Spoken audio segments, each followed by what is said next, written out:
Hey guys, what is up? My name is Brittany and I'm here to talk to you about chakras today. So I teach, well, I'm in quarantine now, so I guess I taught a weekly chakra activation class for a local studio here in town, and I would get a lot of first timers, and so I'm going to share with you guys kind of the spiel that I would share with them just to introduce the concept of energy body and what chakra means, what it translates to, and how you can start working with yourself on a deeper level and experiment. Okay, so let's break it down one step at a time. First, what does the word chakra mean? Well, chakra or chakra, to pronounce it correctly and less white and American, means wheel. So there's a language called Sanskrit that most yogis use, and I'm sure if you've ever taken a yoga class, you've heard your teacher spit out some word in another language that you didn't understand. That is called Sanskrit. That is referred to as the language of the gods. And this is the language that originated from India, which is where yoga was born. And therefore it is used in the teachings of yoga. So when we say wheel, it's a energy wheel, a wheel of energy. So the way I like to describe it is we're familiar with machines and cogs in a machine, and it's not just one part that makes up the whole machine. It's many different parts that have to work in harmony with each other. And when one cog gets jammed or a piece of the machine gets broken or maybe isn't functioning properly, it affects the whole. So you can relate this same concept to chakras in our body being these different wheels of energy. We have 7 main ones. So there's our root chakra, which is down at the base of our spine. Next is our sacral chakra, which is located between our belly button and our pubic bone. Next is our solar plexus between the sternum and the belly button. Then we have our heart chakra, our throat chakra, our third eye, and our crown chakra. So there are 7 primary chakras that I'm going to talk to you about today, and there are more than just those 7, but as I said, this is an introductory video, so I don't want to overwhelm you with too much too fast. So basically each chakra is associated with a different color, a different symbol, a different element, and it has physical and emotional and personality trait related correspondence basically with this chakra. So I'm not going to go into mega depth on each one because I want to do separate videos for each chakra to really do it justice, because as I said, this is introductory, but there's so much information out there and you could literally just go down the rabbit hole. So I'm just going to give a very brief, short, and concise description of each chakra, okay? Okay, so when we say chakra, we mean wheel. So energy wheel.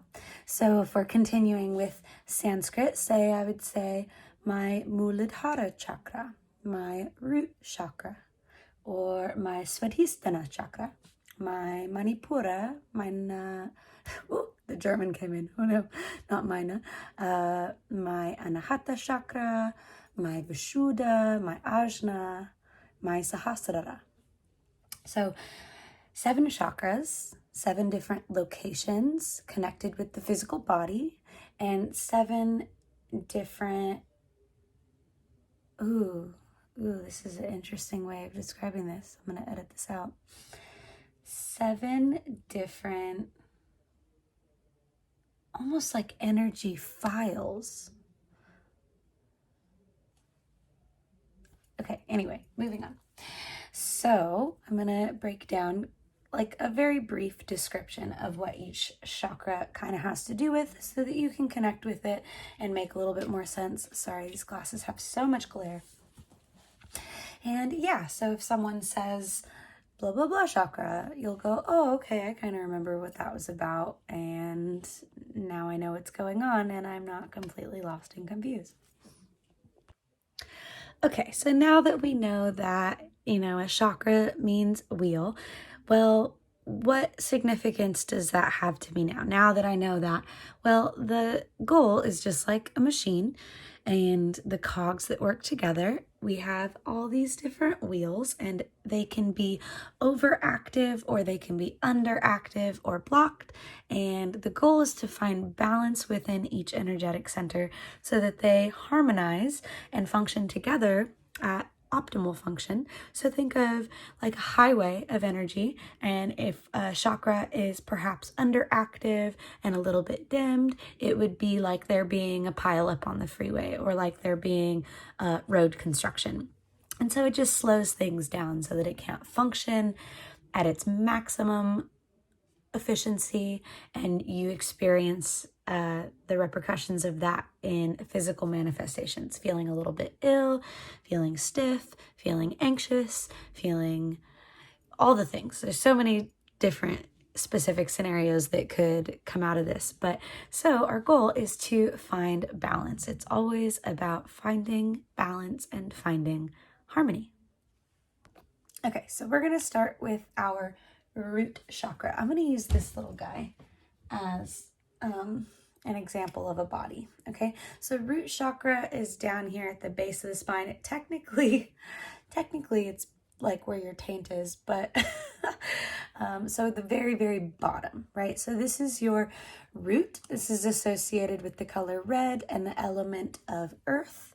And likewise, it has to do with your connection to your ancestors, your connection to the physical.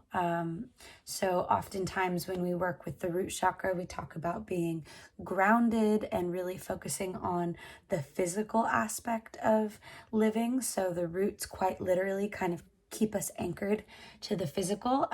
And this is also where we kind of have the transition from animal to human like. So this is where our fears and our primal instincts can be triggered, trauma with relationships, basically like all that really, really deep, nitty gritty, emotional, superhuman, super solid and physical kind of stuff. Yeah. And this is also associated with the symbol. So the symbol is a 4-petaled lotus. Okay, moving on. The next chakra up is going to be just below the belly button, and this is the orange colored chakra called our sacral chakra, or our svadhisthana chakra, if you want to say the Sanskrit term. The element is water. This one is all about creativity, fluidity, sensuality, sexuality. This is located around the reproductive organs. So that's where sensuality and sexuality comes in, but it doesn't necessarily mean in the way that you might think it can. However, a big part of it is how you move in the world. Do you move with fluidity or do you move with rigidity? And how is that affecting you? Are you allowing yourself to express? Are you allowing yourself to go with the flow, or are you really struggling to fight for control? Yeah. So the symbol for this guy is a 6-petaled lotus, an orange one. Okay, moving up. So if you've ever seen like those tapestries, it's like red, orange, yellow, and it's like a body, and this is the spine, and the red is at the base. Yeah. Look at Chevy. He's like, what are you doing? Can we talk? Can we be friends? Okay, so moving up to our solar plexus chakra. Solar plexus chakra is the one located just under the heart, above the belly button. This one is associated with a 10-petaled lotus. The element is fire. So this one is all about, this is the chakra of action and balance and strength. So they call it the city of jewels. It's like, you want to imagine it almost being like a jewel sitting in the center of your chest. And a great way to activate this is doing core work, and it has a lot to do with confidence and and comfort and how comfortably you feel pursuing your passion and having drive and motivation and, pushing through adversity, or if perhaps you feel like you get stepped on, or you get, I don't know, like you don't pursue your passions because maybe you're hard on yourself and you're very self-doubting and all that. That's a sign of a blocked solar plexus chakra. Okay, so like I said, I'm trying to keep it brief. I like so easily get lured into this rabbit hole of depth. So next is our heart chakra, our Anahata chakra. And this is considered one of the most important chakras because it is the chakra of unconditional love. Also, the element associated with this is air, and the big significance of this chakra is the bottom four. So if this is our root, our sacral, our solar plexus, and now our heart, they're all associated with earthly elements. So earth, water, fire, air, and that represents our connection to the physical. So in spiritual practice and philosophy, we are trying to work our way up the metaphorical ladder towards spiritual enlightenment, towards heightened awareness, towards our best and highest selves, where we are all loving and all wise and all accepting, right? So the heart, the unconditional love, packs a big meaning because it's taking everything from the physical and transitioning it up into the more divine, higher evolved aspects of ourselves. And you can only get there through love and unconditional love. So that's a beautiful message. Another interesting thing about the heart chakra is many of us are guarded from trauma or whatever experiences you've had that have hurt you in relationships, whether it be with romantic partners or family or whatever it might be. People who have blocked or imbalanced heart chakras, people who are very guarded, they quite physically guard their heart. Their shoulders roll forward, their chest closes, they get this hunched over appearance. So a really interesting thing that you can just kind of analyze in yourself and be like, oh man, do I have trust issues? I do. Oh my gosh, my posture is horrible. Oh my gosh, I need to work on my heart chakra. Is it starting to make some sense? I hope so. Okay, moving up to our fifth chakra, which is our throat chakra or our Vishuddha chakra. This one's associated with the color blue and a 16-petal lotus. I don't think I said the heart, which is a 12-petal lotus. And the throat chakra is also extremely important because it's all about truth. It's all about communication and truth, and communication is kind of the more like, it's an easier concept for us to understand. Like, are you communicating clearly? Are you communicating truthfully? Or are you stifling your words? Are you suppressing your thoughts and your beliefs out of fear of judgment? And what's interesting is it can quite physically manifest if your throat chakra is imbalanced or blocked. You'll get a sore throat. You'll have really extreme stiffness and tension in your neck, or maybe excess mucus. So it's interesting. Pay attention to your body, and you might be able to pick up on some subtle signs and signals from your chakras. Okay, so this is really just speak your truth, speak your highest truth. And you might hear people say that, and if you're not someone who follows the spiritual path, there's a lot of people that try to cram it down your throat like, hey, I'm spiritual, and it kind of comes off as pretentious because they're projecting as if, hey, I know stuff that you don't know, and that makes me better than you. And I don't want to believe that anyone really thinks that. It just might be coming off or like misperceived that way. But that's the opposite of what we're trying to achieve here, right? We're trying to spread love and light and help people build awareness so that they can be more comfortable in their own skin, not in their own sin, comfortable in their own skin, and be able to move through this world with purpose so that they can better aid the whole and also find deep happiness and satisfaction themselves. So that's really what this throat chakra is all about, is dive deep, tune in, and then try to be in alignment with that when you speak, when you communicate, or when you listen. Yeah? Okay, so moving up, these two are our most spiritual, most divine, also most complex chakras. So our Ajna chakra, or our third eye, is referenced to be associated with the middle of our two eyebrows, even though all of these chakras are actually like in the center. Yeah, like in the center, the core of our body. So our Ajna chakra is associated with the color indigo, this really deep, beautiful blue-purple color.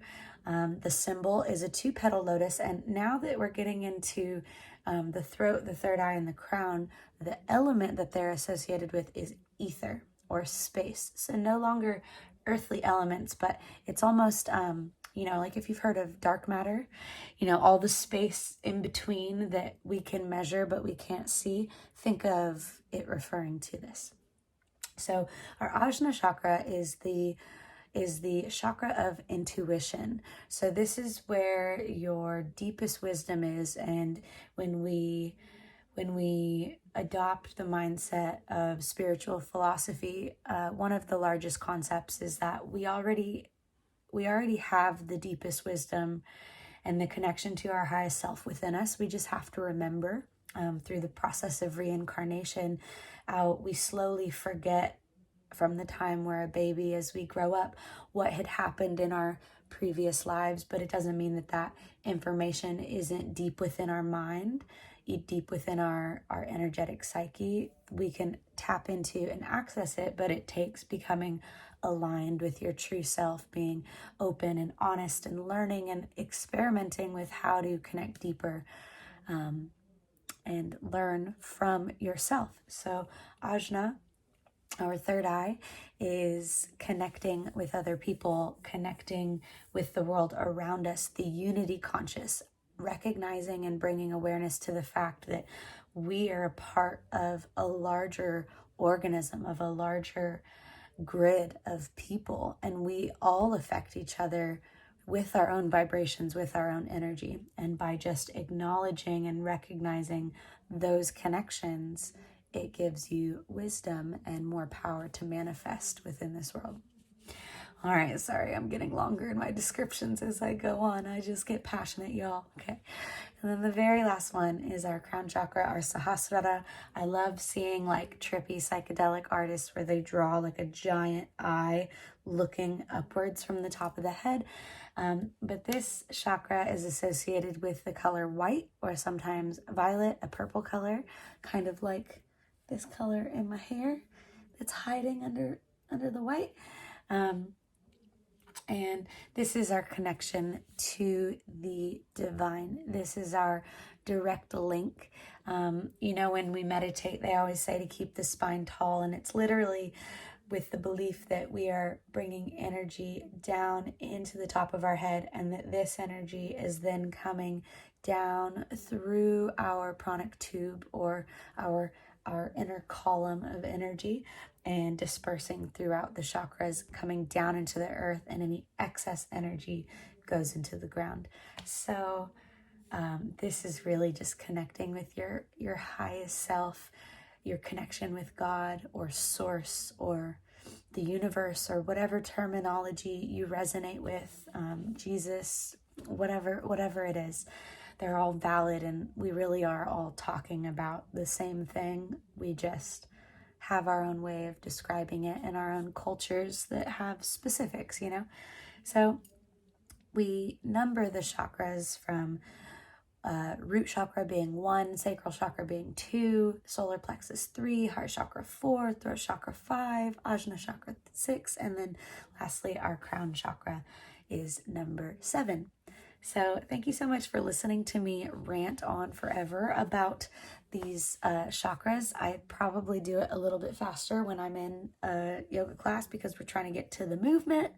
But I hope if you are seeking information that this is just the tip of the iceberg to get you interested and to know if it's something that you want to explore further or not. I'll be making more detailed videos on each individual chakra, kind of going down the rabbit hole a little bit about things that you can do physically to activate or balance this chakra, as well as deeper philosophic concepts if you're wanting to meditate and use that method of clearing these chakras. So please like and subscribe to my channel, like this video, and yeah, share this with your friends. I'll be doing more. I appreciate comments or questions or requests down below. You can follow me on Instagram at BK Aerialist. That's Ariel spelled AERIALIST. I also have a personal website, movewithbk.com, same as my YouTube channel, and a Patreon page with Brittany Kitchen, patreon.com/Brittany Kitchen, with a couple different tiers of exclusive videos. So check it out. Okay, bye.